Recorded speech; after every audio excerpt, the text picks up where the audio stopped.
Hello everyone. मैं मिथुन सिंह स्वागत करता हूं आप सभी का। आशा करता हूं आप सभी बहुत अच्छे होंगे।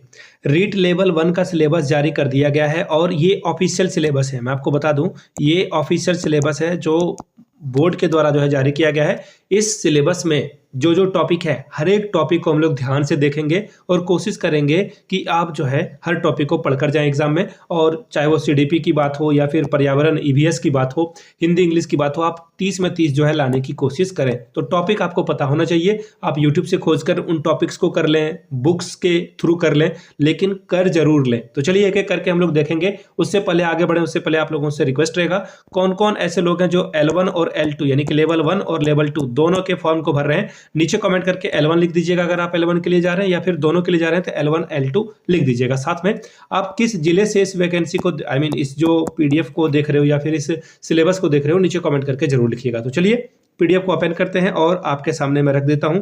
ये रहा इनका ऑफिशियल पीडीएफ। यहां से आप देख पाओगे पीडीएफ या फिर आप इसे सिलेबस जो भी बोलो, यहां से आप देख पाएंगे राजस्थान अध्यापक पात्रता परीक्षा यानी कि REET 2024 का ये सिलेबस है। क्लास 1 to 5 के लिए सिलेबस है। एक एक करके देखते हैं। सबसे पहले देखिए 30 प्रश्न पूछे जाएंगे। किसके लिए? बाल विकास एवं शिक्षण विधियां के लिए 30 नंबर आप यहाँ पे ओवरऑल ला सकते हो।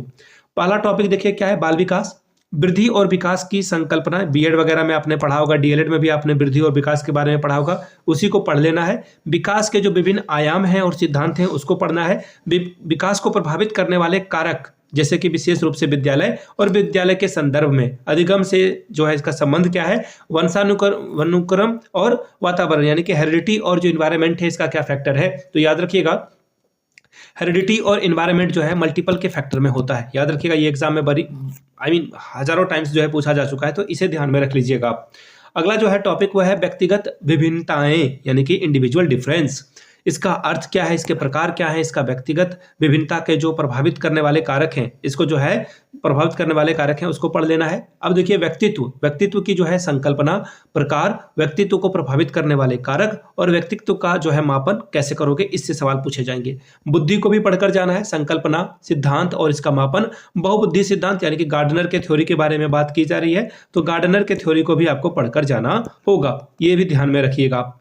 आगे देखिए विविध अधिगमकर्ताओं की समझ, पिछड़े, विमंदी यानी कि जो कम बुद्धि वाले बच्चे हैं, प्रतिभाशाली, सृजनशील, अलाभान्वित और वंचित जो बच्चे हैं, और विशेष आवश्यकता वाले बच्चे हैं, और अधिगम अक्षमता वाले बच्चे हैं, इनके बारे में आपको पढ़ना है। अधिगम में आने वाली कठिनाइयां, इसे पढ़ लेना है। समायोजन की जो संकल्पना है और तरीके हैं ये पढ़ना है आपको। समायोजन में अध्यापक की क्या भूमिका है, इसे आप पढ़ेंगे। आगे देखिए अधिगम का क्या अर्थ है और उसकी संकल्पना क्या है। अधिगम को प्रभावित करने वाले कारक कौन से हैं ये पढ़ लेना है। अधिगम के सिद्धांत और इसके जो निहितार्थ हैं वो आपको पढ़कर जाना है। बच्चे सीखते कैसे हैं, अधिगम की प्रक्रियाएं क्या होती है, चिंतन क्या है, कल्पना क्या है और तर्क क्या है, इसको पढ़कर जाना है। अभिप्रेरणा और उसके अधिगम के निहितार्थ क्या है ये पढ़ लें आप। शिक्षण अधिगम की जो प्रक्रिया है, राष्ट्रीय पाठ्यचर्या रूपरेखा 2005 यानी कि एनसीएफ की बात की जा रही है। यहाँ पे मैं आपको डोंट वरी इंग्लिश में भी लिख दूंगा, एनसीएफ के बारे में बात की जा रही है। इसकी जो व्यू रचना है, इसकी विधियां हैं, इसके बारे में पढ़ें। आकलन करने का तरीका क्या होना चाहिए, मापन मूल्यांकन का तरीका क्या होना चाहिए, समग्र और सतत मूल्यांकन क्या होता है यह पढ़कर जाना है। उपलब्धि परीक्षण का निर्माण कैसे किया जा सकता है, क्रियात्मक अनुसंधान, शिक्षा का अधिकार अधिनियम 2009 के अनुरूप अध्यापकों की भूमिका और दायित्व क्या है ये आपको पढ़कर जाना है। NEP यानी कि नेशनल एजुकेशन जो फ्रेमवर्क है उसके बारे में आपको पढ़कर जाना है। ठीक है, याद रखिएगा policy actually national education policy 2020 के बारे में पढ़कर जाना है। प्रारंभिक बाल्यावस्था और देखभाल, इसके अलावा प्रारंभिक बाल्यावस्था देखभाल के अलावा जो है बुनियादी साक्षरता ज्ञान और स्कूलों में पाठ्यक्रम और जो शिक्षण शास्त्र है उसके बारे में, शिक्षक के बारे में, जो समतामूलक और समावेशी शिक्षा है इसके बारे में, स्कूल शिक्षा के लिए जो मानक निर्धारण और प्रत्यापन किया गया है इसके बारे में आपको पढ़ना है। और राजस्थान की थोड़ी बहुत जो है समसामयिक बाल कल्याणकारी योजनाओं के बारे में पढ़ना है, यानी कि जो बच्चे से संबंधित स्कीम वगैरह चल रही है उसे आपको पढ़कर जाना होगा। देखिए यहाँ पे जो है इंग्लिश में भी इसका सिलेबस दे रखा है, आप इंग्लिश वाले बच्चे भी इसे देख सकते हैं। पीडीएफ में टेलीग्राम पे दे दूंगा, टेलीग्राम चैनल का लिंक आपको नीचे कमेंट बॉक्स में मिल जाएगा, वहां से आप आप इस पीडीएफ को अवेल कर सकते हैं, पहली बात। दूसरी बात, जिनको PYQ चाहिए, previous year question paper answer के साथ, जो ऑफिशियल आंसर की है उसके साथ आपको मिल जाएगा। 50 रुपीज़ में ये आपको सारे कुछ जो है प्रोवाइड कर दिया जाएगा। यहाँ से मेरी ईमेल आईडी देख लीजिए, yourmithunsingh@gmail.com पे आप मुझे मेल कर सकते हैं। अगर आप इंस्टा पे हो then do follow me @imithunsingh, वहाँ से जो है आप मुझसे कॉन्टैक्ट कर सकते हैं। तो चलिए आगे देखते हैं। अगला जो सिलेबस रहने वाला है वो हिंदी का है, 30 नंबर ही मिलेगा और 30 अंक के 30 क्वेश्चन, 30 नंबर आप यहाँ पे ओवरऑल ला सकते हो। पहले देखिए क्या है, अपठित गद्यांश, यानी कि एक आपको जो है गद्यांश दे दिया जाएगा, उससे जो है पर्यायवाची विलोम, वाक्यांशों के लिए एक शब्द, शब्दार्थ, शब्द जो शुद्धि है, उपसर्ग, प्रत्यय, संधि, समास और संज्ञा, सर्वनाम, विशेषण, अव्यय, यानी कि पूरे ग्रामर को पढ़कर जाना है। यहाँ से प्रश्न पूछे जाएंगे।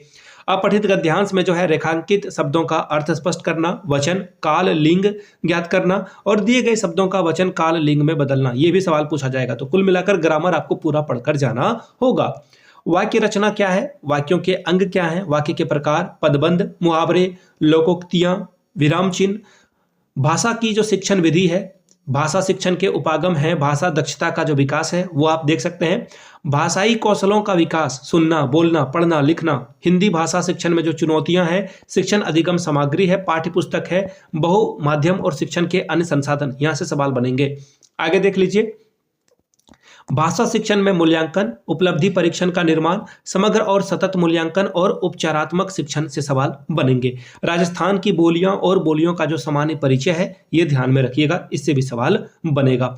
अब बात कर लेते हैं इंग्लिश के लिए, तो टोटल क्वेश्चन होंगे 30 और यहाँ पे आप मार्क्स भी कितना ला सकते हो, 30 ही ला सकते हो। अनसीन पैसेज जो है वो पूछा जाएगा आपसे, इसमें सिनोनिम्स यानी कि समान शब्द, एंटोनिम्स यानी कि विपरीतार्थक शब्द, स्पेलिंग से सवाल पूछे जाएंगे, वर्ड फॉर्मेशन और वन वर्ड सब्स्टिट्यूशन से सवाल पूछे जाएंगे।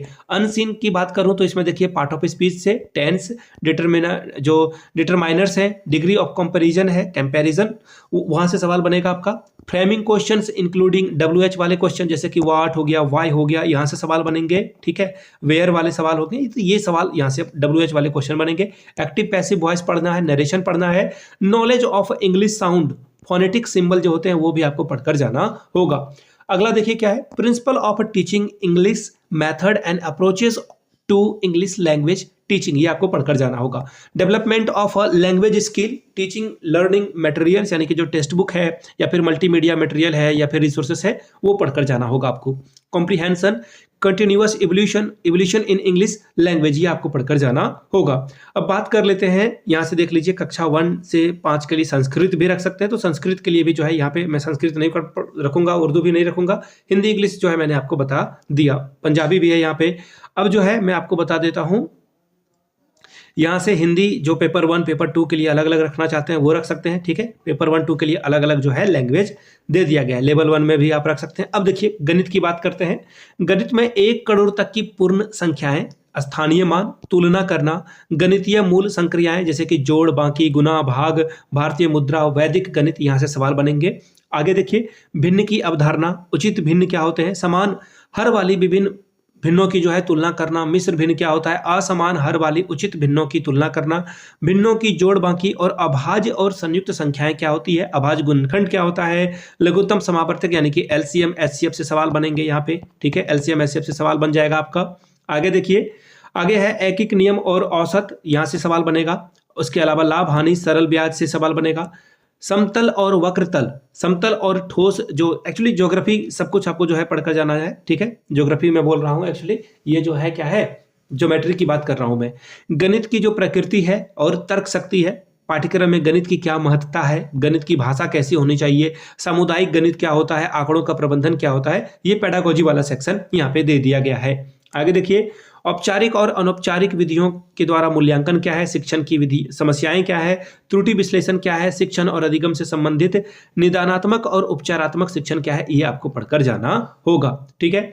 और आखिरी सेक्शन देखिए मैथमेटिक्स इंग्लिश में भी रख दिया गया है, आप यहाँ से देख सकते हैं। अब देखिए पर्यावरण अध्ययन, 30 क्वेश्चन पूछे जाएंगे, 30 नंबर ही आप यहाँ से ला सकते हो। परिवार क्या है, जैसे कि आपसी संबंध, एकल और संयुक्त परिवार क्या होता है, सामाजिक बुराइयां जैसे कि बाल विवाह, दहेज, बाल श्रम, चोरी और जो नशाखोरी है, धूम्रपान है, और इसके जो व्यक्तिगत और सामाजिक और आर्थिक दुष्परिणाम है इसके बारे में आपको पढ़ना है। वस्त्र और आवास के बारे में पढ़ना है कि कैसे वस्त्र कहाँ पहने जाते हैं, अलग अलग समय में अलग अलग ऋतुओं में किस तरह के वस्त्र जो है पहने जाते हैं। आवास का निर्माण जो है अलग अलग सामग्रियों से किस प्रकार किया जाता है वो आपको पढ़कर जाना है। व्यवसाय के बारे में जैसे कि कपड़ा सिलना, बागवानी करना, कृषि कार्य, पशुपालन, सब्जी वाला और लघु और कुटीर उद्योग राजस्थान के जो प्रमुख उद्योग हैं इसके बारे में आपको पढ़कर जाना होगा। हमारी सभ्यता और संस्कृति में राजस्थान के जो प्रतीक चिन्ह हैं, प्रतीक पर्व हैं, राजस्थान के मेले त्योहार, राजस्थान की जो वेशभूषा है, आभूषण है, इनके बारे में पढ़ना है। खान पान, यहाँ की जो वास्तुकला है, इसके अलावा पर्यटन स्थल है, अलग अलग जो गौरवान्वित व्यक्ति हैं उनके बारे में पढ़ना है। जो स्मारक हैं, दुर्ग हैं, महल हैं, किले हैं, उनके बारे में आपको पढ़ना है। चित्रकला, लोकोक्ति और लोक देवता के बारे में पढ़ना है। राजस्थान का सामान्य ज्ञान में देखिए परिवहन और संचार के बारे में पढ़ना है। अपने शरीर की देखभाल, यहाँ पे देखिए जो बीमारियां हो सकती है और उसको ठीक कैसे किया जा सकता है, इन चीज़ों को पढ़ना है। सजीव जगत में जो पादप और जंतु हैं यानी कि प्लांट और एनिमल है, इसके जो धरोहर है, विश्व धरोहर है, राज्य पक्षी यानी कि राजस्थान का पक्षी कौन है, राजस्थान का जो पशु कौन है, पशु और जो वृक्ष है, पुष्प है, इसके बारे में आपको पढ़कर जाना होगा। जल के बारे में अगर मैं बात करूं तो जल में जो है वन, नमभूमि, मरुस्थल के बारे में आपको जानकारी होनी चाहिए। हमारी पृथ्वी और अंतरिक्ष के बारे में पढ़ना है। पर्वतारोहण के बारे में पढ़ना है। अब देखिए ये पेडागोजी वाला सेक्शन है, नीचे वाला सेक्शन में आपको जो है पेडागोजी देखने को मिलेगा। यहाँ से देख लीजिए पेडागोजी सेक्शन। पर्यावरण का महत्व क्या है, समाकलित जो पर्यावरण अध्ययन है, पर्यावरण शिक्षा के जो अधिगम सिद्धांत है उसके बारे में पढ़ना है। पर्यावरण शिक्षा शास्त्र की बात करूं तो पढ़ने के लिए जो है कैसे कैसे क्रियाकलाप या फिर जो प्रैक्टिकल वर्क है वो कैसे पूछे जाएंगे इसके बारे में यहाँ पे बताया गया है। तो ये था कंप्लीट सिलेबस आपका। अगर आपको लेवल 2 का भी सिलेबस चाहिए तो नीचे कमेंट करके लेवल 2 लिखिएगा। तो चलिए मिलते हैं अगले वीडियो में, तब तक के लिए आप सभी का बहुत बहुत शुक्रिया। Have a good day.